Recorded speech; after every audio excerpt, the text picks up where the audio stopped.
여러분, 여성은 반드시 이것은 가지고 있어야 합니다. 네, 그래야 집안이 번영하고 화목하며 행복해집니다. 네, 하지만 서구화된 이 사회가 이것을 막고 있기도 하죠. 네, 하여 현대에는 가족 간의 화합이 참 힘들며 또한 정이 없고 이혼이 많은 것입니다. 여러분, 꼭 여러분의 사랑스러운 아내에게 이것을 선물해 주십시오.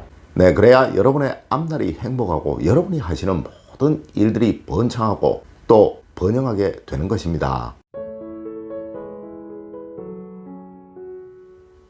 여러분, 안녕하세요. 이정재입니다. 여러분, 사실 우리는 우리 조상님들에 관해서 너무도 많은 오해를 하고 있다는 거예요. 물론 잘못된 사극들의 영향이 큰 것이 사실이겠죠. 네, 하여 사실 저는 드라마 PD들을 아주 나쁘게 봅니다. 네, 특히 역사극을 담당하는 PD들을 말이에요. 여러분, 저는 한 번씩 이런 생각도 합니다. 저 사람들은 도대체 어느 나라 사람들인지, 도대체 조선왕조실록을 한 번이라도 읽어보았는지 궁금하다고 말이에요. 여러분, 우리 조상님들은 여성은 집안에서 늘 귀한 존재이며 항상 존중받아야 할 대상이라고 여기셨습니다. 네, 하여 모든 권한들이 여성에게 있었죠. 지금 여러분들이 알고 계시는 거의 모든 조선시대의 여성상들, 거의 대부분 일제강점기에 만들어진 민족문화 말살정책의 일환으로 그들이 그들의 문화를 왜곡되이 우리에게 심어넣은 것이라는 것 혹시 여러분 아시나요? 네, 암탉이 울면 집안이 망한다든가, 여자의 목소리는 담을 넘으면 안 된다든가, 칠거지학이니 해서 남자아이를 못 낳거나 집안을 시끄럽게 하면 이혼을 시켜서 집안에서 쫓아냈다라고 하는 말들 말입니다. 여러분, 사실 조선시대를 통틀어서 집안에서 이혼을 당하고 쫓겨난 여자는 3명밖에 없었습니다. 네, 오히려 여성의 권리를 존중하여 여성을 집안에서 쫓아내기 위해서는 1차적으로 고을 수령의 제가를 받아야 했으며 2차적으로 지방 관찰사의 제가 역시 받아야 했으며 또한 최종적으로는 국왕의 어부가 찍힌 허락이 있어야 했을 만큼 여성의 권리는 집안에서 절대적이었다는 거예요. 물론 집안의 모든 재산관리 역시 여성들이 하는 일이었으며 집안의 모든 운영은 여성들의 몫이었다는 것이죠. 네, 이러하였기에 여성 역시 남성과 똑같은 관직의 직책을 부여받아 정경부인이 되기도 했으며 왕실 역시 내명부와 외명부를 엄격하게 구분하여 그 관직 역시 동일하게 행사를 하게 했다는 것이죠. 물론 여성들이 많은 유산을 물려받아 막대한 재산을 가지고 있었던 경우도 있었는데요. 그 대표적인 경우가 신사임당이시죠. 네, 이렇듯 여러분 항상 여성을 존중하시고 대우하셔야 합니다. 맞습니다. 그래야 여러분의 가정이 번영하며 번창하며 부유해지는 거예요. 네, 하여 여러분 이러한 것은 꼭 여성에게 선물해 주셔야 합니다. 첫 번째가 집안의 경제권입니다.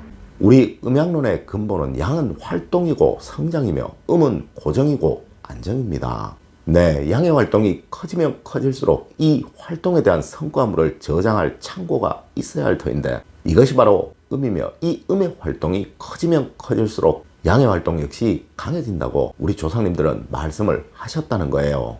여러분, 분명 사람의 능력은 한계가 있습니다. 네, 맞습니다. 여러분들이 아무리 능력이 뛰어나다고 하시더라도 모든 일들을 다 하실 수는 없는 것이죠. 네, 하여 집안의 모든 경제적인 권한은 여성에게 주어야 하는 거예요. 여러분, 거기에 신경 쓸 그 시간만큼 여러분의 사회적인 활동에서 더 능력을 발휘할 수 있는 그 방법을 연구하시고 스스로 더 커질 수 있는 해법을 찾으시라는 거예요. 네, 쪼잔하게 돈 몇 푼 들어오는 것에 벌벌 떨면서 전기세 내고 전화세 내고 가계부 적고 하는 그 시간에 스스로 더 많은 능력을 쌓을 생각에 몰두하시라는 것이죠. 네, 간혹 요즘 젊은이들 스스로 번 돈은 각자가 관리하면서 공동의 생활비를 각출하여 생활하는 것이 좋다고도 말하곤 하더라고요. 네, 이는 아마 언제든 헤어질 수 있다는 전제하에 생기는 일일 것이며 또한 언제든 힘들거나 어려운 일이 생기면 헤어질 것이라는 생각하에 또 어쩌면 서로를 믿지 못하기에 생기는 일일 수도 있을 것입니다. 네, 분명 이러한 사람은 행복의 참 가치를 느끼지 못할 것이며 또한 스스로 번영하는 일 역시 절대로 없을 것입니다. 왜 그러냐고요? 네, 여러분 이런 말이 있죠. 믿지를 못하면 일을 시키지 말아야 하며 신중히 결정하여 일단 시키고 난 이후에는 무조건 믿어야 한다고 말입니다. 네, 결혼 역시 그러합니다. 스스로의 모든 것을 믿고 맡길 자신이 없으면, 즉 나의 영원한 반쪽이라는 확신이 없으면 결혼을 하지 말아야 하는 것이며 이 사람이 나의 반쪽이다 라고 확신하여서 믿고 결혼을 하였다면 나의 할 일의 반은 그 사람에게 나누어 주어야 하는 거예요. 맞습니다. 여러분의 아내는 분명 여러분의 반쪽입니다. 여러분 반쪽을 믿지 못하기에 스스로의 반쪽만을 쓰고 살아가야 한다면 분명 몸을 온전하게 다 사용하고 살아가는 사람과 동일하게 능력을 발휘할 수가 없게 되겠죠. 두 번째로 집안의 모든 권리입니다. 여러분 남자는 사회활동을 해야 합니다. 네, 그래서 양이라고 하죠. 늘 경쟁하고 스스로를 발전시키고 변화시키려는 연구를 해야 하며 또 고민을 해야 하며 어떻게 하면 내 가족을 다른 사람보다 우위에 서도록 할 수 있을까를 늘 생각해야 하는, 어쩌면 고독하기도 하고 외롭기도 하고 참 힘들기도 한 존재들입니다. 네, 하여 여러분이 남자라고 대우를 받는 거예요. 물론 이리하여 여러분의 가족분들에게 존경 역시 받는 것이죠. 맞습니다. 이러하기에 여러분은 집안의 시시콜콜한 일들에 신경 쓸 겨를이 없어야 하는 것입니다. 물론 집안에 큰 결정을 해야 하는 일이거나 큰 문제가 생기게 된다면 서로 의논하고 상의를 해야 하겠지만 그 외의 모든 일상적인 문제들은 여성분들에게 맡겨야 하는 거예요. 여러분 아셔야 합니다. 하늘이 양이라는 남자를 내시고 음이라는 여자를 또 내신 것은 각자가 잘하는 일들이 따로 있기에 그러한 것이며, 또한 둘이 하나가 되도록 만드시면 각자가 잘하는 일을 서로이 하면서 둘이 힘을 합쳐 살아가라는 그 의미라는 것을 말입니다. 세 번째가 사랑과 정성입니다. 여러분 남자는 가정의 울타리요 버팀목입니다. 항상 여러분은 여러분의 배우자나 여러분의 자제분들이 여러분을 보고 배우면서 여러분에게 기대고 있다는 것을 잊으시면 안 되는 것입니다. 물론 여러분이 흔들리시게 되면 여러분의 가정에는 많은 혼돈이 올 수밖에 없게 되겠죠. 네, 하여 절대 흔들리셔서는 안 되는 것입니다. 여러분 아무리 힘들어도 여러분의 배우자가 보고 있을 때는 웃으십시오. 네, 자녀들이 보고 있을 때는 당당하십시오. 맞습니다. 돌아서서 눈물을 흘리실지언정 가족들이 보는 앞에서는 약해지지 마시라는 거예요.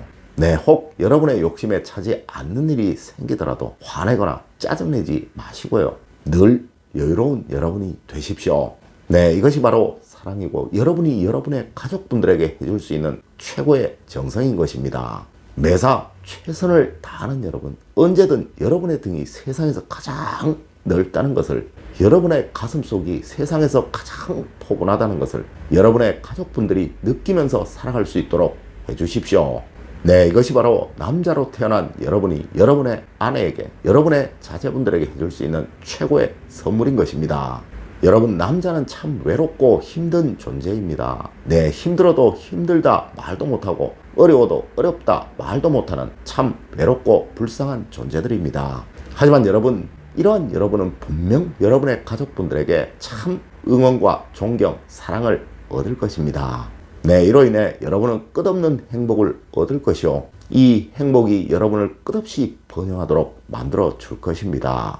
늘 올바른 학문과 올바른 지식을 여러분들께 전하도록 노력하겠습니다. 여러분 긴 시간 감사드립니다. 감사합니다.